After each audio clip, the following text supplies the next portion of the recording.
इंद्रदेव जब प्रसन्न होते हैं तो हमारे यहाँ वर्षा अच्छी होती है और हमारे जो गौ माता है इन्हें अच्छी घास मिलती हैं और हमारे जो फसल हैं ये अच्छे होते हैं। महाराज कृष्ण भगवान कहते हैं कि आप इंद्र की पूजन इस वर्ष मेरे कहने पे मत करना, आप गिरिराज जी का पूजन करो। महाराज बाबा ने कहा कि अरे कृष्ण, गिरिराज जी की पूजन से क्या मिलेगा। भगवान कहते हैं कि गिरिराज जी हमारे यहाँ के देवता हैं, इन्हीं के ऊपर तो हम प्रतिदिन गौओं को लेकर जाते हैं और हमारे गैया इन्हीं पे आश्रित हैं। और यदि बात रहे इंद्र की पूजन की, इंद्र का आप पूजन करेंगे तब इंद्र आपको बदले में वर्षा देगा। तो ये तो आदान प्रदान हो गया ना कि एक ले लो तो एक दे दो। वस्तुतः भगवान, श्रोतागण एक बात बताऊं, ये जो दुनिया का नियम है ना, आदान प्रदान पे ही टिका हुआ है, आदान प्रदान पे नहीं है। आप कुछ देते हो तब आप कुछ लेते हो, ऐसे ही है ना। बोलोगे नहीं तो कोई ऐसा चीज नहीं है बदले में आप कुछ ना कुछ न देते हो। आप अधिक जल पान कीजिए, जल पीजिए, वे भी पसीने के माध्यम से, मल आदि के माध्यम से देना ही होगा। यदि आप एक श्वास को लेते हैं तो बदले में एक श्वास देना होता है। एक श्वास को छोड़ते हैं तब तो एक ले पाते हैं ना। एक श्वास को ना ले तो हम एक छोड़ भी नहीं पाते। गिव एंड टेक का ये सिलसिला है हमारा। भगवान कहते हैं कि इंद्र की ये ड्यूटी है, उसका कर्तव्य है कि उसने बारिश करना ही करना है, बारिश को उसने भेजना ही है। ऐसा मन में आप मत सोचो कि आप पूजा करोगे तभी इंद्र वर्षा करेगा, ऐसी कोई बात नहीं है बाबा। चले हैं सभी, भगवान की बात को कोई ना काटता भी नहीं है, कोई किंतु परंतु नहीं करता कि क्यों। आजकल ना एक सबसे बड़ी समस्या आ गई है कि किसी भी बात पे क्यों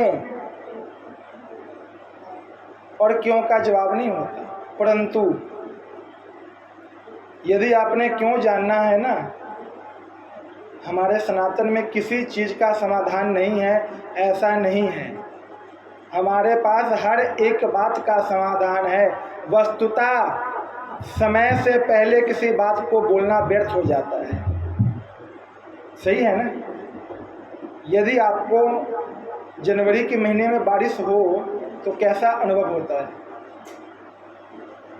और बारिश में फिर बारिश ही होती रहे तो कैसा होगा। यही गर्मी में बारिश हो तो आनंद का विषय होता है ना। यदि आपने क्यों जानना है ना, तो एक ग्रंथ है हमारे पास, क्यों नाम की पुस्तक है एक, उसे लीजिए, उसका अध्ययन कीजिए। हमारे एक गुरुजी हैं, गुरुजी अक्सर कहा करते हैं कि किसी प्रश्न का समाधान आपको मेरे से चाहिए ना, इसके बदले में आपने क्या समाधान खुद से ढूंढा है। मेहनत जी करनी नहीं, पक्की पकाई मिल जाए, होगा लैत है। महाराज भगवान के बातों पे किसी ने क्यों नहीं किया। चले हैं महाराज गिरिराज जी की और प्रस्थान हुए, सभी छकड़ों पे दूध दही माखन घी पकवान लादे गए। महाराज सभी चलते हैं गोवर्धन जी की ओर, गिरिराज जी की ओर प्रस्थान करते हैं। महाराज वहाँ गए, भगवान ने खूब वहाँ पे अपनी लीला की महाराज। और कोई तो यहाँ तक कहता है कि अरे ये जो पकवान खा रहा है ना, ये तो हमारे कन्हैया जैसा ही लगता है, ये हमारा कृष्ण ही है। भगवान की गिरिराज जी की पूजा की गई, वैदिक मंत्र होने लगे। हरे अम्मा स्वस्ताये स्वस्ति न इंद्र वृद्धस्रवाः स्वस्ति नः पूषा विश्ववेदाः स्वस्ति नस्तार्क्ष अरिष्टनेमि स्वस्ति नो बृहस्पतिर्दधातु। हरे अम्मा सहस्रशीर्षः पुरुषः सहस्राक्षः सहस्रपादः सभौमित्वं सर्वता सा प्रत्वा तिष्ठता दशांगुलम्। गिरिराज जी का पूजन हुआ महाराज, वेद मंत्रों के द्वारा 56 भोग अड़वा गया है महाराज। भगवान खूब भोग लगा रहे हैं महाराज। और महाराज बीच बीच में ग्वाल बाल कहते हैं, कान्हा खुद ही खाओगे या हमारे लिए भी छोड़ोगे? मानो महाराज वहाँ भगवान कृष्ण ने, गोविंद ने हमारे चतुर्भुजी रूप में, गिरिराज जी के रूप में भगवान ने भक्तों को दर्शन दिया है। बोले गिरिराज भगवान की जय, गोवर्धन जी महाराज की जय। आइए हम भी चले गोवर्धन जी की ओर।